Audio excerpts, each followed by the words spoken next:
Okay. Hello. Hi, guys. All right. So today we're going to be talking about Never Enough. It's a book by Jennifer Berhini Wallace that I'm pretty sure came out last year. It made a big splash. She's been on a lot of talk shows and podcasts talking about this topic. But really, the topic and the research goes back many years. And it's all about how in high achieving, what would they call it? They call it super zips, especially. So zip codes where there's affluent families, very high achieving families, and then those kids are being raised with the expectation that they kind of assume the same identity and achievement level. Um, Although your chances of being successful coming from one of these super zips are greater, it's also true that your risk for serious mental health problems, and as a child psychiatrist working in LA, I can tell you this is absolutely true. Problems like depression, suicidality, substance use, eating disorders, anxiety disorders, all of those are many-fold higher. And this research was actually started by someone named Sunia Luthar. She's a psychologist who was working at Columbia. Unfortunately, she passed away last year. But she did this, she was interested in inner city kids as an at-risk group. And then she found a cohort of age-matched kids in Connecticut suburbs. These are suburbs where a lot of like investment bankers and stuff are commuting to the city. So they're very affluent suburbs, and found surprisingly and unexpectedly that the control group, the affluent kids who had everything, were scoring much higher on the assessments assessing whether they had anxiety or depression or suicidality or substance use or eating disorders than the inner city kids who were her really like intervention group. So that research led her to then do a lot of other research. She's worked with another psychologist named Lisa Miller, who's still doing research on the importance of spirituality. But basically, this book kind of stems from that. And I'm really hoping, let me look here. Hi, Susie. Hi, Kara. I'm waiting for my friend Irina to join us. So Irina is a doctor. She is a PhD doctor. She is a former admissions counselor at Stanford. And now she has a private consulting practice where she does college admissions support for students. And so she works in the Bay Area and in Silicon Valley, where there's all these like similar super zips with high achieving parents who have high expectations for their kids. And she has written a book called The Golden Ticket. And she has an awesome, what is that thing called? It's not a blog. It's called help me out, guys. I'll tell you. Substack. She has an awesome Substack. She's a great writer. And she's going to have a lot of thoughts to share with us too. I might actually text her to see where she's at because she should be joining us soon. But I will kind of dive in while we're waiting for her. And if you guys want to put comments in the chat box at any time within Zoom, feel free to do that. Interrupt me. And also you can come off your blank audio and visual. If you want to join and ask a question, feel free to interrupt. This is meant to be very casual. And do not feel guilty if you didn't read the book, because you don't have to read the books in our book club. This is about me reading the books, summarizing them. I know you're all busy, and I just want to help out and make your lives easier. So let me see if I can do this correctly. Step one, share.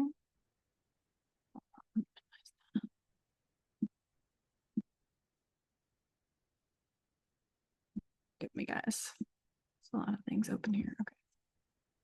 Okay. Are you guys now seeing this never enough slide?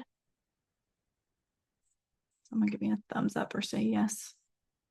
Hopefully you are. Yes, we see it. Cool. All right. So this is what the book cover looks like. And as I said, it's all about when achievement culture becomes toxic. And most importantly, not just to lament that that's the case and be sad about it, but to talk about how can we turn that around? What can we do about it as parents? So I commend you all for being here because this is such an important topic. So if you are enjoying the book club, if you've attended in the past, please share this with a friend. It's a free resource. I read a book every month and present it. I'm getting ready to come up with the books for 2025. Gosh, I can't believe I'm saying 2025, but I want to make the list of monthly books. So we'll have 12 for next year. I'm going to put that up to a vote to everyone who's in our community. And if you subscribe, you're going to get the email after each presentation. So even if you miss it, you get the replay. And for each book, I create an actionable PDF to kind of help us as parents implement the key takeaways from the book to make it really useful. the next office hours. So this is something I do monthly where I have a one to few Zoom call with parents where they can pick my brain and kind of ask me things. It's not clinical care, so I'm not going to be providing any diagnostic assessment or treatment for any of your kids, but just general parenting questions. This last month, I talked with my friend Malika about her kids who are in early elementary school and discussing a topic very relevant to this book too, which is even at that young age, we often feel like, are we doing the right thing by enrolling our kids in, like, how do we know what's too many activities? How do we know how much to push them if they're giving us resistance about the activities? And again, I think that's all based on this mindset that we have as parents in this modern competitive world, that if we don't give them everything we can to give them a leg up when they're young, somehow they're going to end up behind, and that's going to lead to them not getting into Stanford or Harvard or whatever it is.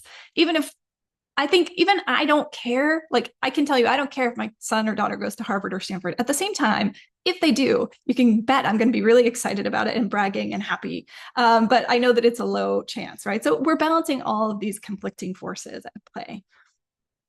All right. So, and for those of you who are here, if you are interested in working with me more closely, a couple of times a year, I open my most intimate coaching program. I call this the Epic Parent Group, and this is Empowered Parent Inner Circle. Basically, what you get if you join that is weekly group coaching calls 6 times. It's going to be the first 3 weeks in November, first 3 weeks in December.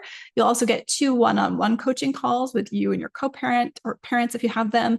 You'll get access to a private WhatsApp group where you'll be able to pick my brain about things that are live with you and your kids, and access to 8 weeks of pre-recorded course content that I've created in 6 months of the office hours. So if any of you are interested in being aware of what that is or learning more about it, you can go to this website, theparentdoctor.com/epic waitlist. All right. Is Irina here yet? Let's see. Irina, hello. You're mute. There you go. Hi. So good to Hi. be here. I introduced you, I think, before you joined. So everyone, this is Irina Smith, and she is, where are you based out of, Napa? No. No, I'm in the Bay Area in Bay Palo Alto, so just south of San Francisco. Gotcha. So I was talking about you beforehand about your awesome Substack. Tell us a little bit about your book and your experience before we get going here. Okay, so briefly, because it's a long story, I have a PhD in comparative literature. So my training and my intent was never to go into college admissions, but because I had 3 small children while working as a lecturer at Stanford, I took a lateral move to work as a Stanford admissions officer in the early aughts. And that was probably the most intellectually rewarding and also insanely intense job I've ever had.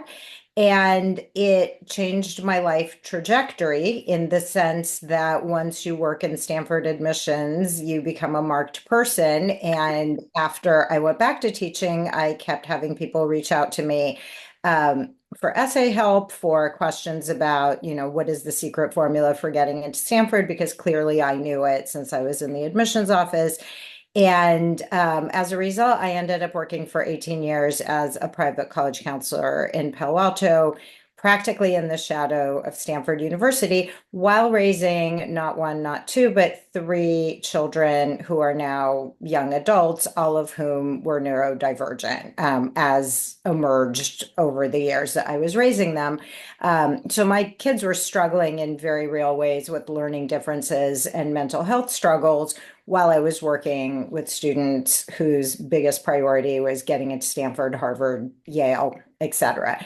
And finally, when the disconnect between my private life and my public life began to be too kind of big to navigate, I ended up writing an admissions memoir, sort of called The Golden Ticket, sarcastically named, a life and college admissions essays. And it's essentially a series of responses to college application essay prompts, since I very much live in that world.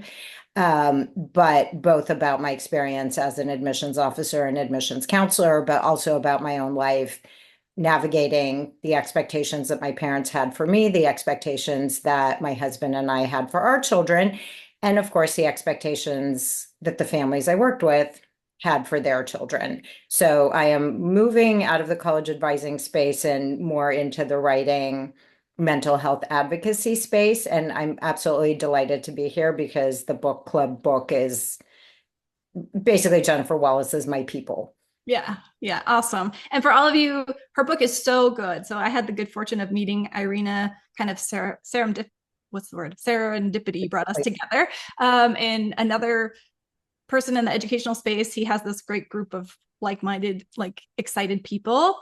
And she mentioned her book. I thought it was going to be, I didn't think it was about your life. Somehow I thought it was about your experience being a college admissions counselor or coach for all these kids up in Palo Alto. And when I read it and it was about your life as a parent of kids with different needs, I was like all in. And it's such good writing, everyone. I mean, the last time I read a book that I devoured that fast was Glennon Doyle, who I'd never heard of before. And I read Untamed in like one sitting. So I think you're such a gift. And definitely we're going to read your book next year in the book club. So I hope you can join us for that too. And Irene is going to be a guest on my podcast coming up sometime soon too. I think later this month we're scheduled. So yay. All right. Well, thank you so much for being here. Let's see. Oh, there you go. So is this not an active website, Irina? Do you not want people to reach out to you for college admissions stuff? Are you not doing that anymore? So I'm not doing one-on-one college admissions anymore because I spent many years sort of feeling very conflicted about my job because I felt like I'm one of probably 10,000 full-time admissions officers. And if I don't do it, somebody else will. And that somebody else might be Rick Singer from the Varsity Blues scandal. And so I'm trying to be a good actor in a bad system. But the older and more bitter, I guess, or cynical I get, the more I'm like, there are no good actors in the system. And I would much rather spend my time speaking out about what I've seen and how the current admission system or application system doesn't really benefit anybody except for colleges. So I am not doing one-on-one consulting anymore, but I am sort of exploring the space that overlaps a little bit with what you do in terms of parent coaching, specifically through the college admissions angle, because so much of this is driven by fear and anxiety. So I haven't quite worked out what that would look like, but I think I could do a lot more good in the world by addressing that than by working with people who are like, can you give us a secret formula to get into Harvard, Stanford, et cetera? All right. So I will admit, I kind of think I used you as a lure a little bit as if you were the person who's going to give everybody listening the secrets to get into but it's the secret is that and this is what you talked about in your book, it's not a meritocracy. And I was just talking to another mom yesterday about this, that like Stanford could fill, or Harvard, or whatever elite school you want to name, they could fill their freshman year class with kids who are valedictorians with perfect SAT scores and all that. So you can raise your kid to be checking all those boxes and still there's a very high likelihood they won't get into the school that is their dream, right? Yeah, that's exactly it. You could do all the right things, and the wrong thing is that your kid goes to a well-regarded public high school in the suburbs and is not in rural Alabama, or is not, for example, a bush pilot in Alaska. And if you think about it, those are not really elements under anybody's control, although increasingly there are families consciously moving to parts of the country so that their kid can stand out. And I'm like, that's a really good idea. You're a South Asian family and you're going to move to rural Alabama to guarantee your kid 4 years of bullying in a high school where they are the only brown student. And so, yes, that will maybe raise their chances of being admitted to Stanford. At what cost? And so I think that there's so many factors that have to do with whether or not a student is admitted to a school with a 3% admit rate that are completely apart from whether that student is smart or high achieving or brilliant in whatever extracurricular field, excuse me, that I think, if the goal is getting into a school, that sort of subverts the whole purpose of childhood and adolescence, which is to become an independent, resilient, self-actualized person who has maybe long-term goals like becoming a physician or becoming an artist or becoming an engineer, because those are possibilities that are accessible through hundreds, if not thousands of different paths. And if the goal is I have to do it through getting into this one school, that's a very narrow and I think very damaging way to think about high school and growing up. Yeah, I totally agree. All right, so let me go through a few of these slides and feel free to interrupt at any point, any of you, if something is, live for you or you have a question about it. I also want to say I have been attending this AI kind of virtual conference, Zoom-based thing with this woman named Vanessa Amalfo this week. And I made these slides in about 2 minutes. I had my notes from the book and I uploaded it to this thing called gamma.app and it made all my slides. And then I just added like 2 extra ones. So it's awesome. Anyway, so basically we have, as I discussed, at-risk youth who you wouldn't necessarily think of as at-risk youth. We generally think of like, inner city, lower socioeconomic status kids as the ones who should be, hypothetically speaking, like at greatest risk for bad outcomes. And they are at risk for certain things. They're at risk for trauma. They're at risk for all of the things that we know they're at risk for. But overall, when we're thinking about this mental, I hate that we often call it mental health, but it's mental illness, right? This mental illness wave that's been rising and increasing rates of depression, suicidality, and anxiety in our kids and teens. Many of those kids who are at greatest risks are not in inner city, like low SES communities. They are actually affluent kids in these super zips. So students in high achieving schools face increased risks of mental health issues, and they're actually an at-risk group as recognized by the National Institutes of Mental Health.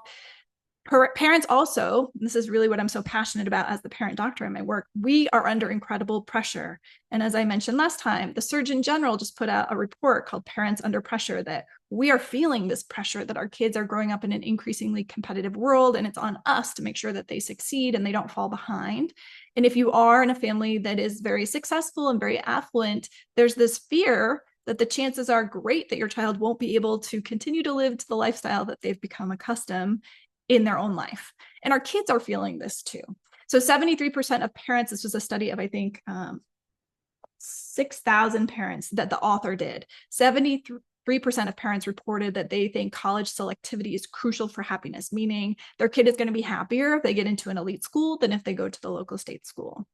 And this was from the same 6,000 parents surveyed by the author of this book. 87% of parents wish that their kids' lives were less stressful. That makes me so sad. And this was the topic of the office hours last week. There's something in us that feels like bad if we make our kids' lives simpler. And really, it's probably the best gift that we can give them, because it's not much of a childhood if you're running from 7 a.m. to 8 p.m. every day with your parents shuttling you around from school to 3 after-school activities and competitive sports and all of these other things. You don't have any downtime, and kids really do need that downtime to learn how to take care of themselves. All right. Sorry. All right. Then she talks in the book, and this kind of weaves into a book we talked about earlier this year called Mindset by Carol Dweck, which was all about praising the effort, not the outcome. But she talks here, and this will relate to any Merman parents. My kids go to Merman School here in LA. It's a school for highly gifted children. A lot of those kids are very perfectionistic, very anxious. And the problem for a very perfectionistic kid, when you praise them, is that excessive praise will trigger their perfectionism more sometimes. And it will make them more afraid to screw up next time, because that's kind of this deep inner fear they have. So the better approach with kids like this is to really notice the details of their work, to praise the details and the choices that they made and the effort that they've made and what they've done rather than the actual outcome or the grade. Express curiosity about it, get them talking about it, get them to talk to you about why they chose what they chose, how they wrote this story, or where they came up with the idea, and appreciate the qualities of their work rather than the outcome. And the other important part that I loved about this book is she really talks a lot about the importance of our kids feeling like they matter. So we want to make sure that we're sending the message to our children consistently that they matter unconditionally, regardless of whether they remember to turn in their homework, regardless of whether they got a good grade on that test. We want to make sure that they know they matter to us equally when they get a good grade as when they struggle. And this is hard to do. And I think a lot of us may feel like we do this, but then if we really examine our tone of voice, our body language, the times that we give our kids attention, we may notice that we do give them more attention when they're doing the things we like.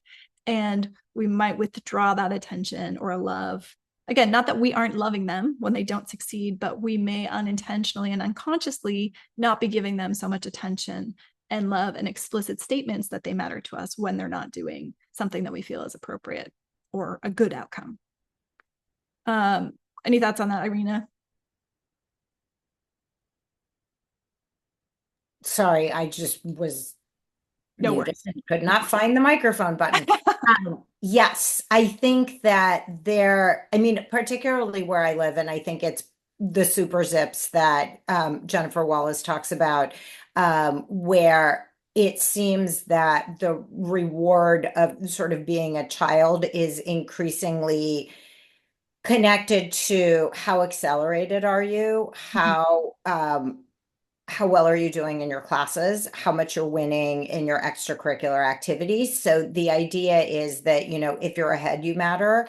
And if you are behind, it's somehow immediately a problem and a deficit. And it's not that the parents I've worked with are mean and start, you know, being terrible to their kids, but whatever the problem, the perceived problem seems to be, often has sort of a red alert flavor to it, where it's like, oh, let's get tutors. Let's figure out, you know, what we need to do to make sure you're excelling in this class, as opposed to, like you said, the why, you know, both why are you making these choices in the things that you're succeeding in, like what's behind it, what do you have in mind, what are your goals, but also like, why aren't you doing your homework, as opposed to let's just fix it. And so I think she's completely on the nose about that. Yeah, so you're tying in something even more important. I didn't plan to talk about this. I don't know exactly how to word it, but generally speaking, I think modern 2024 parents, more so millennial parents perhaps than Gen X and Z, but I'm Gen X and I still feel this too. But definitely more than my parents felt. It's hard for me to tolerate my kids feeling distressed. Mm-hmm. And so even though I know all of the things that like they need to feel distress in order to grow, and like failure is an important part of progress, it's still so hard when you see your child like struggling with their math homework or crying about it. And it's really takes a lot of effort on my part to resist wanting to jump in with some kind of solution like you're talking about, like, well, maybe we should get you a tutor, because already he's in 6th grade, my oldest, and he's got algebra homework now, which I can still do. I'm very proud of myself. My husband, though, is asking ChatGPT for advice on like how to do the homework. So already we've gotten to this point with our child where it's like, oh, you're doing stuff that we don't know how to do for you. And that triggers our anxiety. And then when you see your kids suffering and, you know, expressing dissatisfaction with the class or frustration with the teacher or whatever it is, you want to somehow fix it. And we really have to work on not doing that. And so one of the 4 pillars that I teach parents is embracing failure, teaching our kids to embrace that failure too. And we try to do this with humor. So recently he came home and told us he got a 92 on his math test. And my husband and I looked at each other and we both knew we were going to kind of pull his leg. So we're like, well, that's pretty disappointing. You know, like, I mean, what do you think about that? I think we need to get you a tutor. Maybe you should start going to Mathnasium. You know, what do you think? So he's like, okay. Like he knew we were joking, but we try to be aware that there is this pressure on him and on us, even though he's so far, like he's doing math in 6th grade that I did in 9th grade. So I keep telling him, like, even if you just didn't do math for the next 3 years, you're going to be ahead of where I was. I think you're going to be okay. But there is this mindset in our community that he isn't at the top and he should be working harder and we should be doing something to support him more. Which is nuts. I know it's nuts, but it's still there. And even as a person who's an expert in all this, and I know it's crazy, and I know that like accepting what feels like mediocrity, even though it isn't mediocrity for my child, I'm very thankful that he's a gifted kid. He's a bright kid. His mediocre is going to be definitely above average. But it's hard to accept that. It's really hard, even for me. Yeah. All right. So the psychology of mattering, I'm going to share with you. This is funny. This picture on the right, you see this like people playing a board game. It's supposed to be a family. And I don't know why that guy has a wadded amount of money in his hand instead of a chip, but that's AI for you. Anyway, so you want to respond warmly. And she talks about the importance of showing sensitivity and expressing unconditional acceptance, especially after failure. So this would be an example, right? When my son was struggling with his math homework and we're feeling anxious that we can't help him. the best response then is not to like come up with the solution or tell him I'm going to get a tutor or be mad at him for not having taken better notes or whatever. It's instead to just accept the fact that like, this is a tough year for math for you. Like you're definitely, we talk a lot about how the brain is kind of like a muscle. And if you don't challenge yourself and get to the point where you can't do something, then you're not growing. So just like if you only lift weights like this, you're not going to get big muscles. But if you start lifting really heavy weights, it's going to be really hard. And sometimes you're not going to be able to do it. Sometimes you're going to fail, but that's a sign that you're growing. So we want to be able to respond warmly when our kids are struggling. We want to show affection. And I love that this book and the last one too talked about the importance of touch, of roughhousing with our kids, especially even our teenagers, playing together. We play lots of board games in our house and expressing interest in their interests. So as a child psychiatrist, I can tell you video games, it's a generational thing. It's also a thing that many of us view as a waste of time. But when you do play at your kids' level and join them in whatever it is that they're enjoying, even if it's a video game, you really build a deeper connection with them. They talk about engaging together. That was the part about the video games, and avoiding comparison. So try not to compare your child to another child within your family or a friend, because again, there's only one them. Each of us is totally unique. All right. She talks in the book about a Post-it note that she left for her daughter that said, "Your worth does not equal your grades," and how her daughter cherished that and kept it on her screen because as she was going through high school, this pressure is something that she was feeling too. And I'm sure, Irina, you can relate to that. We want to basically, again, demonstrate to our kids that their value to us as human beings is not conditional on the school that they get into or don't get into, the grade that they get on some standardized test or everyday quiz. And that it doesn't change regardless of their achievements. We basically want to take this perspective that we know they're going to be successful and fulfill their purpose in life. And we don't know how long that's going to take, but we know it's going to happen. So we can be calm about it, even when there's bumps in the road, because we know what the outcome is going to be. And again, talking about how failure is part of that learning. And if your child is not stretching themselves and failing regularly, then they are not growing as much as they could. And so it's really about walking that walk and talking to them about your own failures now and in the past, so that they can see that the path to success is not often the linear path that social media and other things would make us think is true. And if you think about this for yourselves, I'm sure you can relate to that as well. Most of us don't have linear paths to the achievement that we've found in our lives. And then the right circles. So this is so important too, like helping kids understand that they may be relatively undervalued in a certain circle, but that might just be because they're not in the right group of people who sees them for their worth. And some kids that we really wish would do well in high pressure academic environments are not those kinds of people. And it's okay for us as parents to realize this and pull them out of that environment and put them in a place that suits them better. And she talks about that in the book for a few examples. There was some mom who took her daughter out of a high school that was a high pressure high school just for girls and put her in this like Maine, like the state of Maine, camping outdoor kind of school for a semester, and how that time really helped her daughter to regroup and kind of find her own solid identity so that she could then go back to her prior high school and do really well. So again, it's about helping them find out who they are and have confidence in that, even when they're in an environment that might otherwise make them feel less than. Any thoughts on that, Irina? Many thoughts. I'm sure. As I choke. So my probably biggest one, as you were talking about the right, finding the right setting where students are valued, excuse me, but also, this is making me think of a very long time ago. I was taking a yoga class with, ironically, a very high strung instructor. But she ended each practice with this mantra that I still remember, because at the time I was like, oh my God, that's so cheesy. And now I'm like, oh my God, that's so true. Where she would say, remember right here, right now, you are perfect just the way you are. And I think that is such an important thing to remember, particularly when we interact with our kids, because my own parenting style for a long time was sort of to catastrophize at each stage of development, and to, in therapeutic circles, you probably talked about this, it's called future tripping, where you're like, oh, this thing that they're not doing now or doing now that I don't like, is going to mean that they are going to live in a box under an overpass for the rest of their life. And, you realize that, as you said, the path is not linear, and overreacting or just reacting very negatively to something that, according to the rule of fives, is probably not going to matter at some point. Did you ever talk about the rule of fives? That's one of my No, talk about favorite that. things that I learned.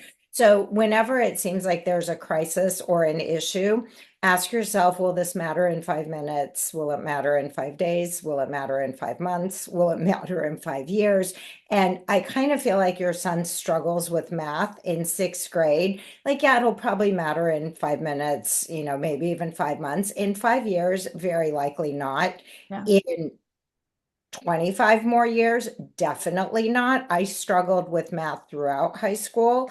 Do I use math in my everyday life? No, I use my calculator if I'm absolutely hard pressed to. And so I think just taking that long view of, this is who my kid is right now, and I have neither the control over what will happen 10, 20, 30 years from now. And maybe I should spend this time right now, like, not fighting with them about math or about being late to school or about whatever. I think that wisdom would have served me better had I come across it earlier. That's great. It's really hard to have that perspective when you're in the moment, though, and your like sympathetic nervous system is in the driver's seat. um, and that's kind of what my coaching is all about. Like, how I know that you probably know that, probably everyone on this call knows that, but like in the moment, how do you get yourself to remember that and be able to use it? How do Right? you switch off your lizard brain, which is Exactly. much harder Exactly. to do than it seems? So I think the story behind this crumpled $20 bill, and the AI did that for me. It was awesome, but it was in my notes. There was this mom who showed her child, like, took a fresh, crisp $20 bill and crumpled it up and then dipped it in some water so it was all soggy, and then wrote on it so it was all dirty, and then put it in the water again, and then was like, stuck it on the table and said to him, "You're like this $20 bill. Even when you're dirty and soggy and crumpled, your value is the same."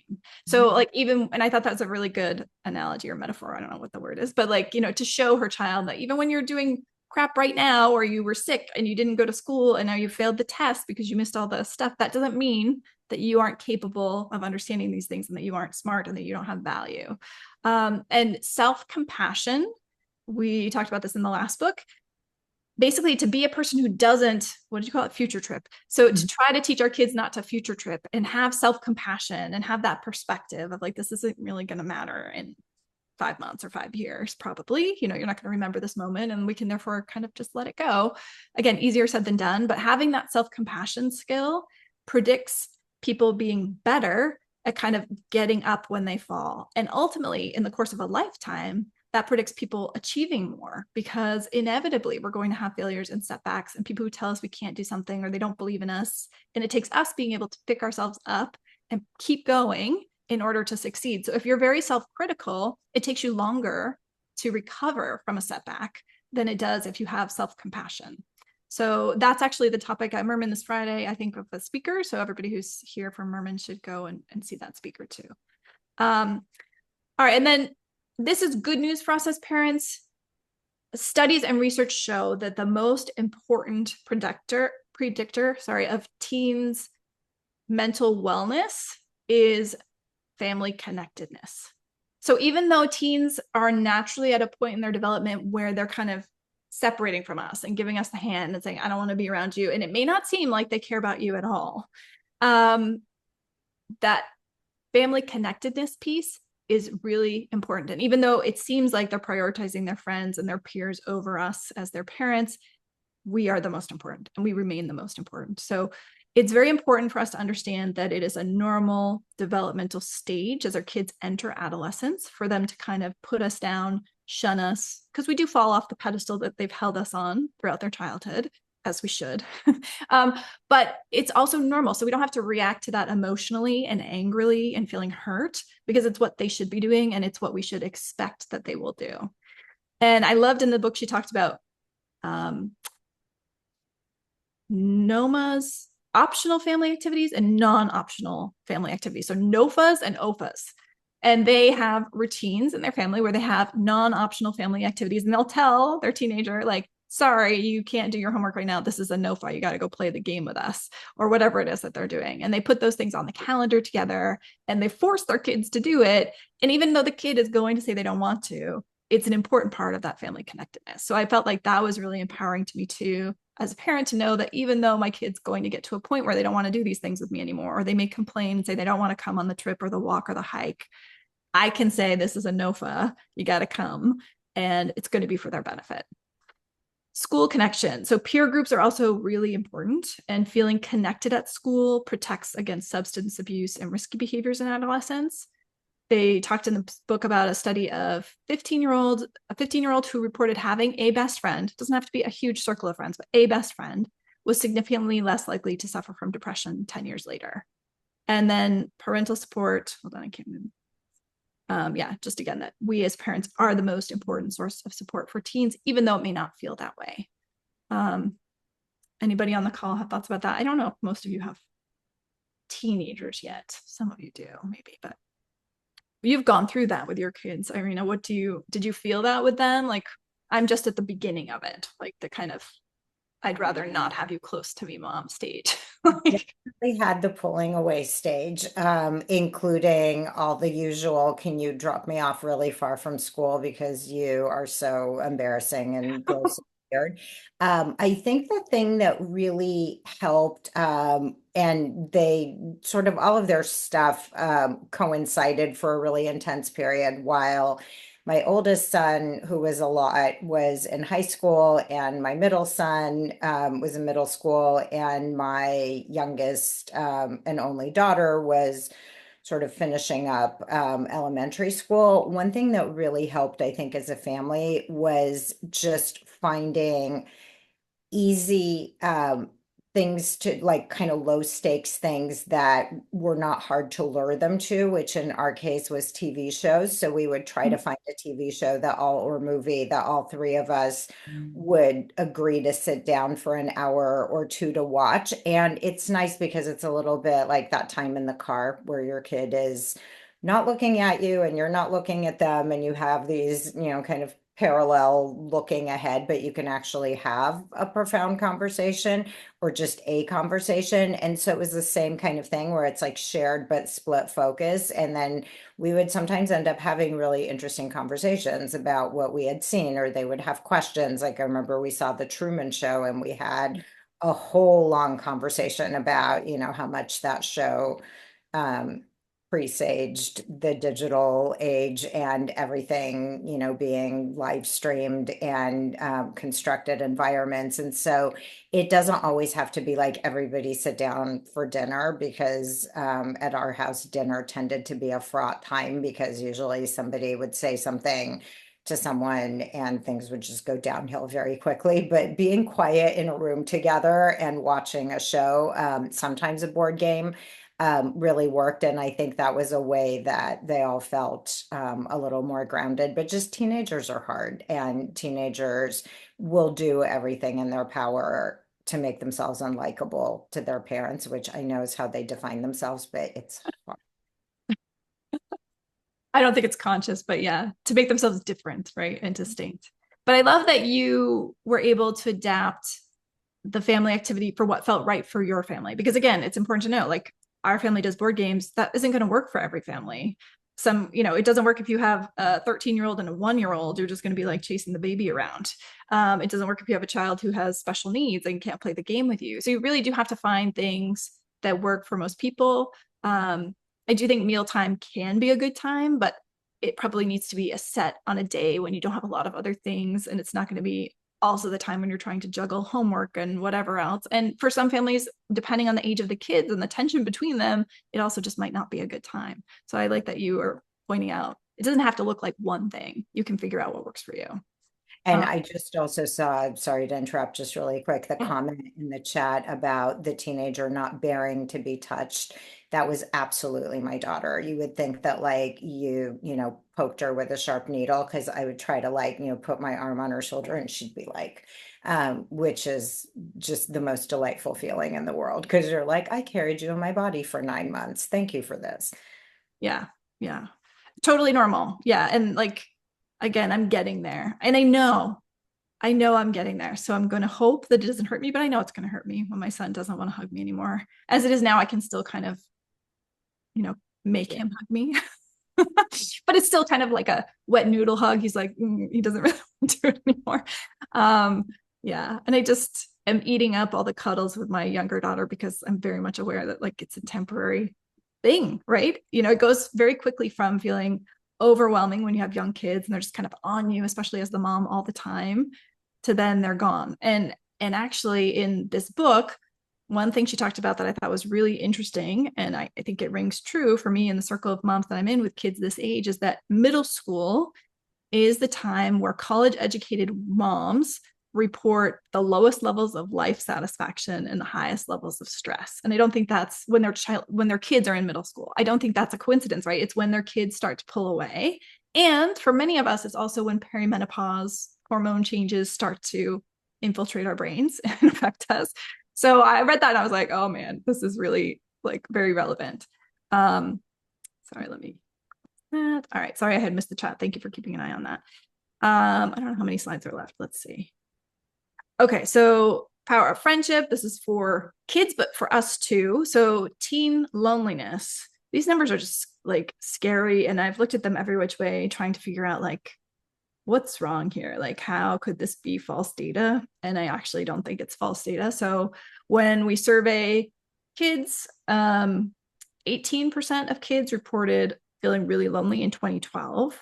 And that went up to 37% in 2018. And I really think a big part of this is because of the smartphones, because now the majority of 12-year-olds have smartphones. And if you look at a group of kids in high schools where they allow smartphones, everybody's like this, or even they're having like a play date. If they have phones, they're just like this. It's like parallel play. It's not actually engaging.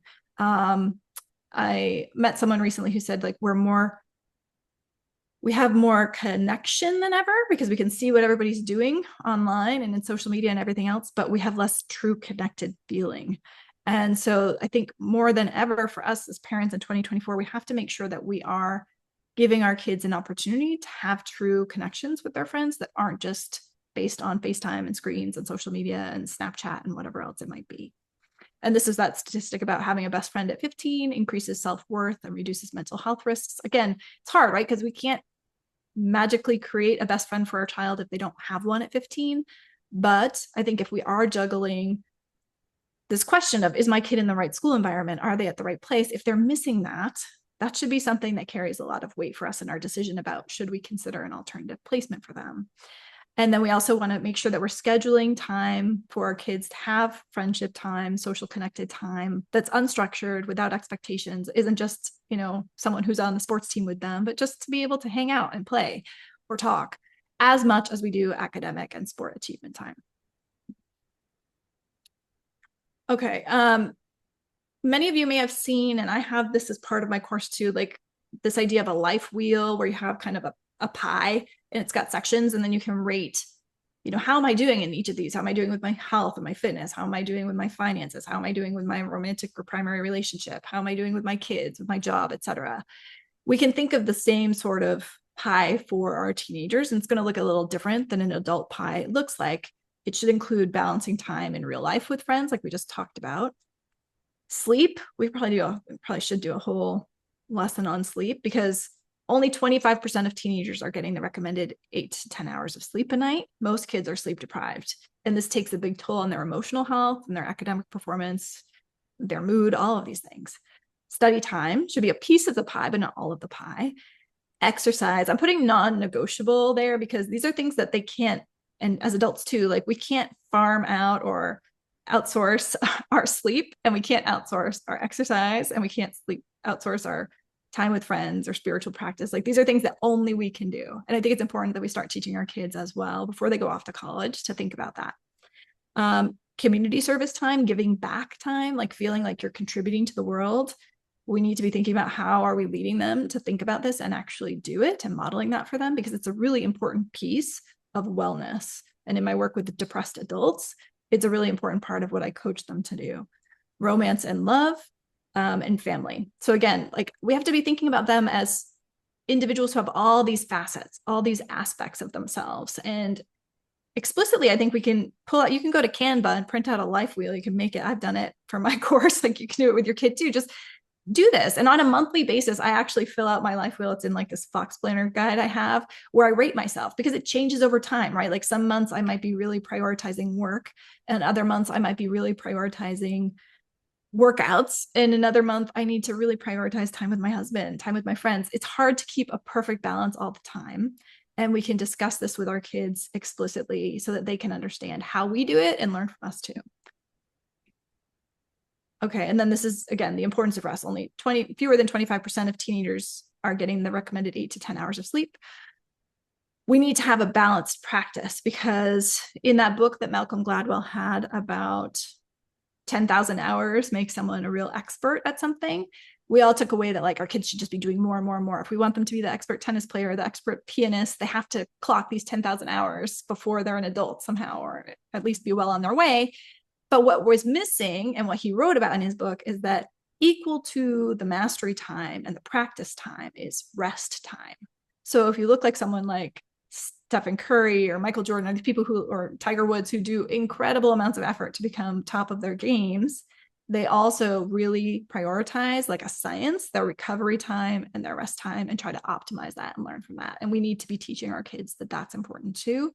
And often what I see in the people that I work with clinically in our community is that we're all kind of burning the candle at both ends, both the parents and the kids. And as Americans, we take this as a badge of honor. It's kind of a sign that like, if you're working really hard, that means you're doing your best. But it's not true. We have to prioritize our rest too, and no one can do that for us. One quote that I remember from, kind of like you remember the stressed out yoga teacher, Irina, I remember this not stressed out person who spoke to me and a bunch of other physicians when I was working at Kaiser about burnout. And he said, you have to remember that your sustainable best effort is absolutely good enough. And when I heard that, I was like, oh yeah, because it's that sustainable part that's so key. Like we can't just be killing it all the time. We have to have an effort level that's sustainable over the long term. And that's the best we can do. All right. And then finally in the book, she talks about the importance of self-care for us as parents. She talks about being a selfist, not selfish, but selfish, like putting your self-care needs, your things that fill your cup first for you so that you can then be there for your children in turn. Building a committee. And this was a great conversation she had with that researcher, Sunia Luthar, where she took it to mean that Sunia Luthar was telling her, put on your oxygen mask first before you help your child. You know, that saying like on the airplanes. And Sunia Luthar told her, no, that's not what I'm saying. I'm not giving you more to do on your to-do list. I'm saying find someone who will put on your oxygen mask for you. So really like having a friend group, a community group, people who are going to call you out when you are taking things too far or burning the candle at both ends and help you to kind of pull things back into a sustainable best effort that you can feel good about. And then finally, accept receiving. This resonated with me a lot in the book. I don't know if you remember this story, Irina. She talks about this community in Connecticut, like a very affluent community where a neighbor had to borrow a cup of flour from her other neighbor when she moved in. And the next day, that neighbor returned a whole bag of flour. And she's like, you know, I guess on the surface, it was nice and generous to be like replacing what she borrowed. But at the same time, it made me feel so crappy that this person couldn't even be receiving a cup of flour from me without needing to like return the favor in spades. And I feel like I resonated with that a lot. I don't know if you do in your community too, but it's hard to feel like you can owe someone something, but that's so important for developing trusting relationships with other parent friends, is to like kind of tit for tat. You know, you don't want tit for tat. You want to like be indebted to each other and be okay with that. Do you remember that part of the book? Yeah, the whole, you know, how, first of all, how disproportionate it felt. And it's like, that's what neighbors do. You know, you Yeah. don't have to immediately return the favor. Just know that the next time you need someone, they might come to you and, or you need something.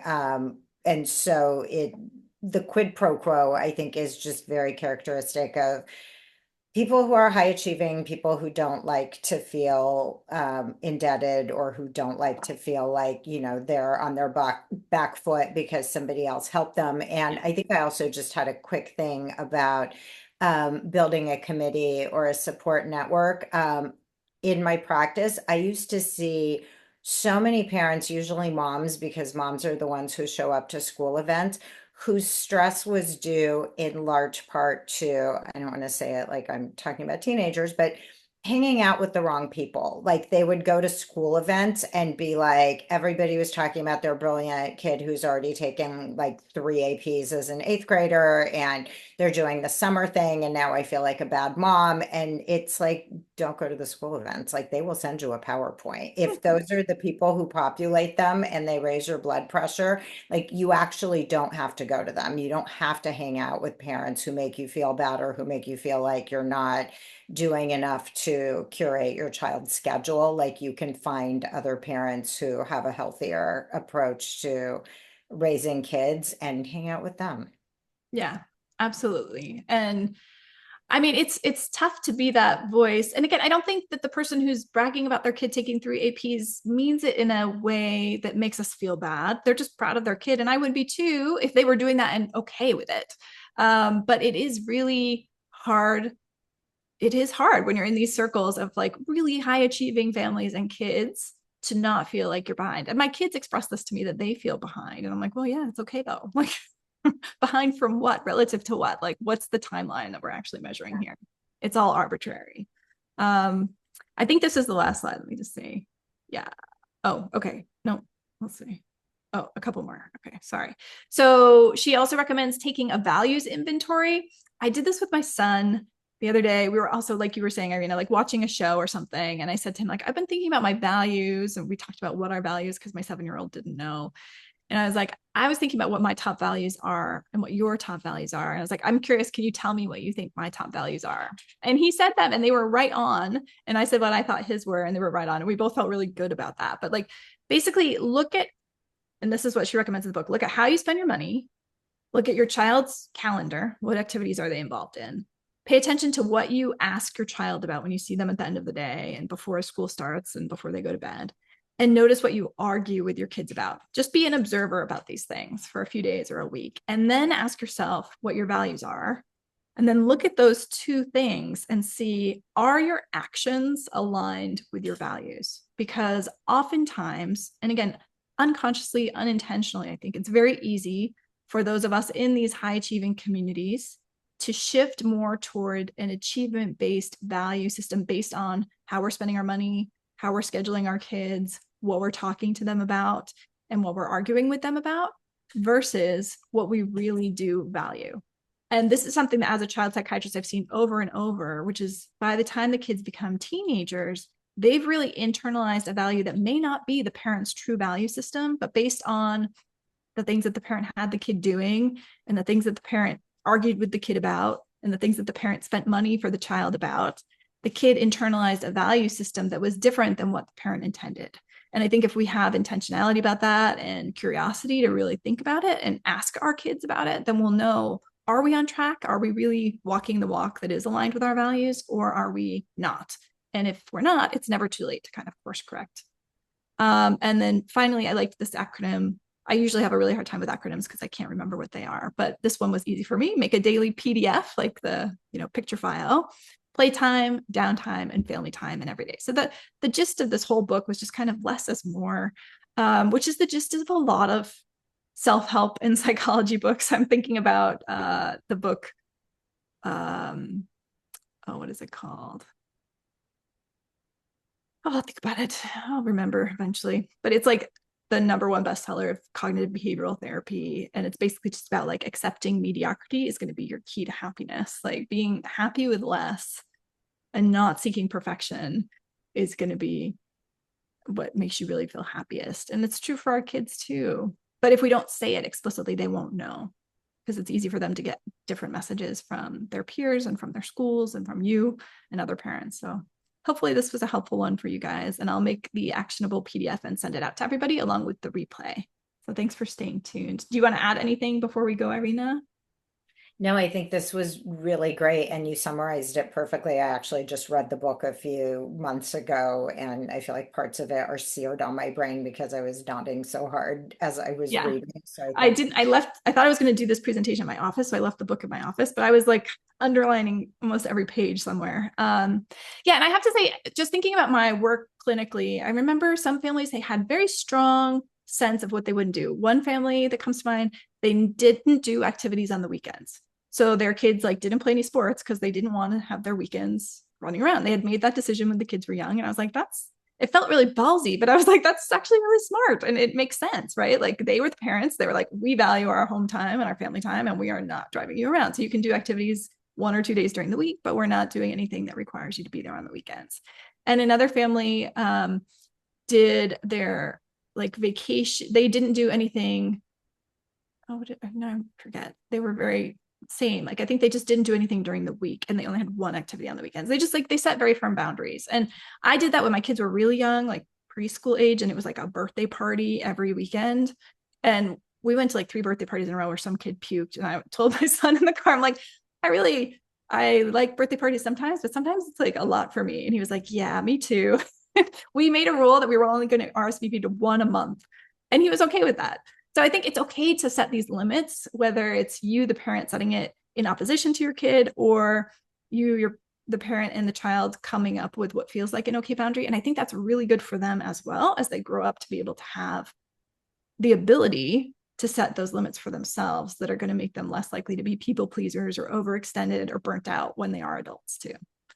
Because it's easy to otherwise fall too much to the wishes of everybody around you. All right. Well, thank you all for being here. I'll stop the live now if I can figure that out. Nope, I don't know how to do it, but I'll stop the Zoom. I'll share this with everybody in the group. Thanks, Irina, for joining us. Absolutely. Thank you for having me. And just one last quick thing, is what you just said. It can be so hard to drop out of what everybody else is doing. Like when you mentioned the family with the ballsy move of like, we're not doing sports. I think a lot of it, I mean, you know this better than anyone because you're a mental health professional. But the herd mentality is so powerful because we are herd animals. Nobody wants to be the weak lone wildebeest like on the savannah. And I get why it's so scary to just be like, we're not going to be part of this because it's like, well, does everybody else know something I don't? And so the sort of morbid thing that I sometimes tell parents is, what if the herd is infected? What if everybody has mad cow disease? You know, would you want to isolate yourself in that case, and, you know, do what's right for your family or your child rather than like running with everybody else toward a cliff. So I know that is a good thought to help people who might be considering cutting back or kind of doing less, but it's hard. But the other thing I would encourage people to do is just try it. Like tell your tennis instructor, whatever, we're going to take a month off and we'll regroup, and then see how your life feels without that commitment or the violin or whatever it is. Every time we've done that, we've done it as an experiment and always made it clear to the teacher, we may come back, we may not. We're just trying to like figure out what feels right for us. It's easier than you think often to keep that door open. It might not be in like really competitive sports. I know that they really have their talents in their kids, especially the really talented kids. But every time we've done that, we've felt better doing less than we did doing nothing every time for both of our kids. So, and it's an important lesson, I think, to realize that sometimes like it's okay to be, it's not lazy, but it's okay. We need downtime too. You don't need to be scheduled every minute of every day. All right. Hey there, Jen, how are you? Is that you? Jenny, did you want to hop on and ask a question?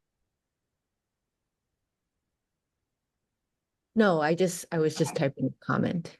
Oh, no worries. All right. Well, thank you for joining us. And we'll see you guys. I think next month is, I have to look at the list, but I think it's Thrivers, which might be a kind of similar book. I haven't read it though. Have you read it? I have not. Yeah. No, but it sounds interesting and I may poke into it.